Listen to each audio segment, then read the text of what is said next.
The grand ballroom was a symphony of opulence, a curated display of joy that echoed off the vaulted ceilings.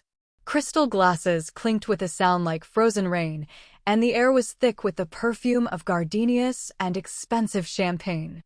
At the heart of it all, beneath a canopy of twinkling lights, the newlyweds swayed, lost in a world of their own making. Elara Vance observed it all from her chosen post at a secluded table near the veranda doors, a silent sentinel in a sea of motion. Her wheelchair, a sleek, titanium extension of herself, was positioned precisely to afford her a clear view while remaining on the periphery. It was a skill she had mastered, being present yet apart, a CEO even in her solitude. She smoothed the emerald silk of her gown, a garment that had cost more than some cars, but felt like a costume today. She was here out of obligation, not affection.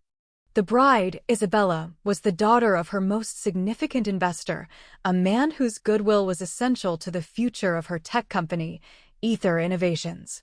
Elara had built Ether from a dorm room idea into a leader in accessible AI, a mission born from the accident that had claimed her mobility a decade ago.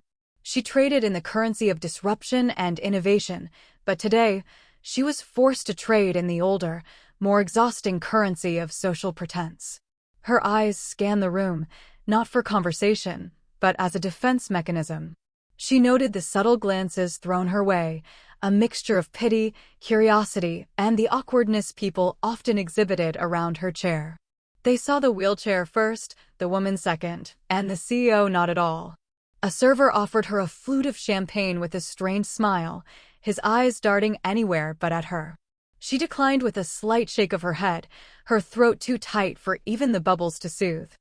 A wave of loneliness, cold and profound, washed over her. It was a familiar feeling, but today it was amplified by the grotesque celebration of union surrounding her. She felt like an exhibit, the tragic heiress in her gilded chariot, a cautionary tale whispered behind fluttering fans. Her fingers absently traced the rim of her water glass, her mind drifting to boardrooms where her voice was law, where her chair was irrelevant. Here, it was the only thing that defined her. As the music swelled and couples flooded the dance floor, her isolation became a physical force, pressing in on her. She considered making her excuses and leaving, calculating the minimum acceptable time to fulfill her social debt. Just as she was about to signal her assistant across the room, a movement to her left broke her reverie. It wasn't the hurried stride of a waiter or the sway of a reveler.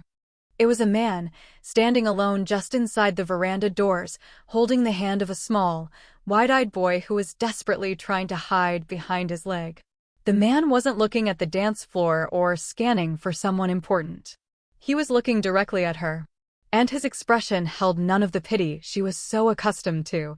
It held something else entirely, a shared, quiet understanding of what it meant to be out of place. The man's gaze was not intrusive, but it was steady. He looked to be in his late 30s, with the tired eyes of someone who carried his worries on his shoulders. His suit was well cut but practical, and he held himself with a quiet solidity that seemed out of step with the frivolity around him.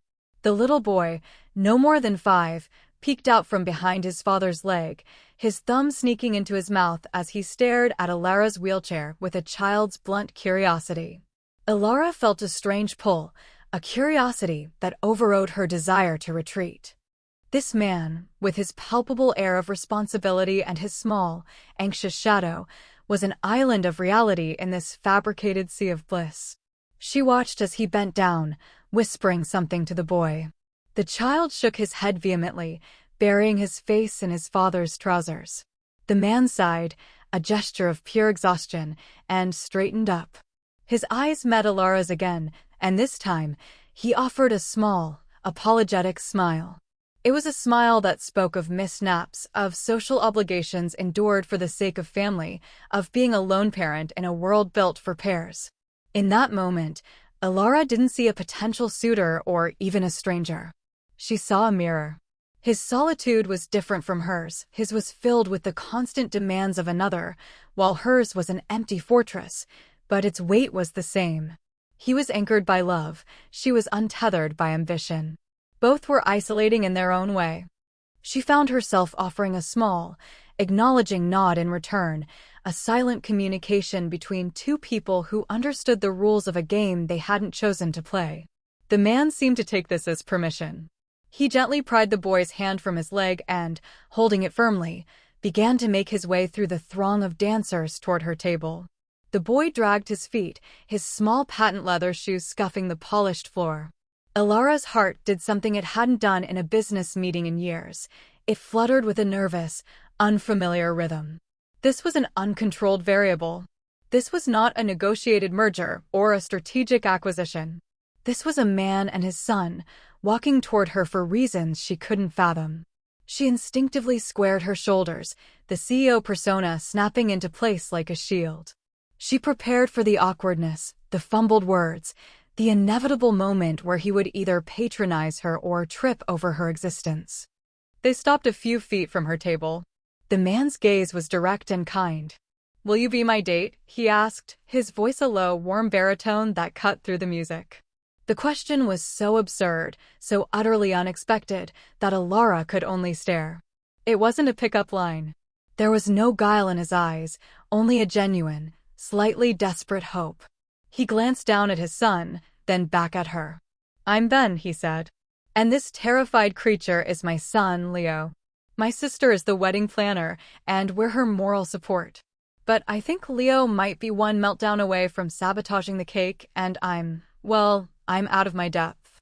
You look like the only person here who isn't." The sheer, bizarre honesty of his request disarmed her completely. Her corporate defenses, usually impregnable, crumbled in the face of this man's candid admission of paternal failure. He wasn't asking for pity or offering it. He was asking for an alliance. A genuine smile, the first all day, touched Elara's lips. A strategic partnership to survive a common enemy, overwhelming social expectation, she said, her voice laced with the dry wit she reserved for her closest colleagues. Ben's face broke into a relieved grin. "Exactly. Our terms are simple. We provide a distraction from, everything. In return, we promise not to spill anything on your very impressive dress." Leo, emboldened by his father's ease, took a half step out from behind him, his eyes now fixed on the intricate spinning rims of Elara's wheelchair. Seeing his fascination, Elara made a decision. She moved her chair back slightly to give him a better view. "It's okay," she said softly, directing her words to Leo. "You can look. It's just my chair. It helps me get around. The wheels are pretty cool, right? They're made of titanium." Ben watched, his expression one of awe, as his son, who had been mute with anxiety moments before, took a full step forward and pointed a chubby finger. "Shiny," Leo whispered, his voice barely audible. "Very shiny," Elara agreed solemnly. "And they can go very fast when no one is looking." This elicited a tiny gasp from Leo. Ben mouthed, "Thank you," over his son's head, his eyes conveying a depth of gratitude that words couldn't capture.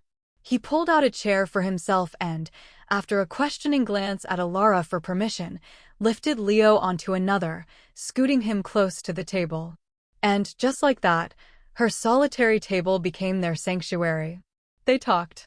Or rather, Elara and Ben talked, while Leo slowly devoured a bread roll and continued to stare at the chair with rapt attention. Ben explained he was a structural engineer, a widower for 3 years. He spoke of his wife not with a crushing grief, but with a quiet, enduring love that was simply a part of him now, like the color of his eyes. Elara, in turn, found herself speaking not of stock prices and market shares, but of her passion for creating technology that bridged gaps, of the accident that had redirected her life's path. She spoke of real things, and he listened, his attention complete and unassuming. He asked questions about her work not out of politeness, but with a genuine engineer's curiosity about how things function and are improved. For the first time in a long time, Elara felt seen. Not as a victim, not as a titan of industry, but simply as a person having a conversation. As the evening deepened, the fairy lights outside the veranda twinkled like captured stars. The wedding cake was cut, toasts were made, and the music shifted from elegant waltzes to something with a warmer, more infectious rhythm. Leo, fueled by sugar from a stolen petit four, was now kneeling on his chair, using a fork to quietly tap out a rhythm against his water glass, completely at ease in their little bubble. Ben watched his son, a look of profound relief softening his features. He turned to Elara. "I believe I promised you a distraction. I'm not sure a sugar-high 5-year-old counts." "It's the best distraction I've had all year," Elara said, and she meant it. A slow song began to play, its melody soft and inviting. Ben's eyes flickered to the dance floor, then back to her. A faint blush colored his cheeks. I also might have promised you a date." "And dates." Traditionally, he trailed off, uncharacteristically hesitant. Elara followed his gaze to the dancers, to the space where her wheelchair could not go. A familiar, bitter resignation started to rise in her throat, the old narrative of limitation ready to play its familiar tune. But Ben's next word stopped it cold. "But I was thinking," he said, his voice firm again, "that tradition is overrated. And I'm an engineer. We're good at designing new solutions for old problems." He stood up and offered her his hand, not to pull her up, but to hold. "Would you care to dance? Right here." The request was so simple, yet so revolutionary. He wasn't asking her to transcend her chair, he was asking to join her in her space. The bitterness dissolved, replaced by a surge of emotion so strong it stole her breath. She placed her hand in his. His grip was warm and sure. He didn't try to sway her chair or make a show of it. He simply held her hand, his thumb gently stroking her knuckles, and moved in a small, gentle rhythm right there on the spot beside her table. They were dancing. It was an unspoken dance, one of connection rather than movement, of presence rather than performance. Leo, seeing them, giggled and began to sway wildly in his seat, a chaotic, joyful addition to their private party. Elara looked up at Ben, at the man who had seen not a barrier, but a person, and had simply found a way to bridge the gap without asking her to move an inch. In that moment, surrounded by the distant sounds of a celebration that no longer mattered, Elara felt a lock within her heart, long rusted shut, begin to turn. The music faded, and the spell, though not broken, settled into a comfortable warmth between them. Ben finally released her hand, the absence of his touch feeling like a tangible loss. Leo, his energy finally spent, yawned enormously and slumped against his father's side, his eyelids drooping. "I think that's my cue," Ben said softly, his voice husky with an emotion that mirrored her own. He gently lifted his sleeping son into his arms, Leo's head lolling onto his shoulder. "I should get this one home." The real world, with its practicalities and parting, rushed back in. Elara's mind, usually so adept at strategizing and closing deals, went blank. This wasn't a transaction, it was a connection she was terrified of losing. Ben seemed to share her hesitation. He shifted Leo's weight, searching his pockets with his free hand. He pulled out a slightly crumpled business card, holding it awkwardly. "This is me. My number. I know you're probably incredibly busy, running your empire and all," he faltered, uncharacteristically unsure. Elara reached out and took the card, her fingers brushing against his. The simple cardstock felt weighty with potential. "An empire can always use a good structural engineer," she said, her tone light but her intent serious. She opened the small clutch bag resting on her lap and retrieved one of her own pristine, engraved cards. "And I'm not busy all the time." Their exchange was more than just contact information. It was a mutual granting of access, a silent agreement to explore the blueprint they had unexpectedly drafted that evening.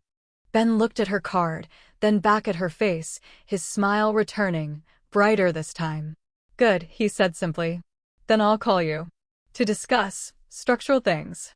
With a final, lingering look that held the promise of a future conversation, he turned and carried his sleeping son out of the ballroom. Elara watched them go, the card held tightly in her hand. The ballroom, once a gilded cage, now felt just like a room. The noise was just noise. The loneliness was a memory. Her assistant appeared at her elbow. "Miss Vance? The car is ready whenever you are. Shall we go?" Elara took a last look around the emptying space. "Yes," she said, her voice clear and sure. "I'm ready."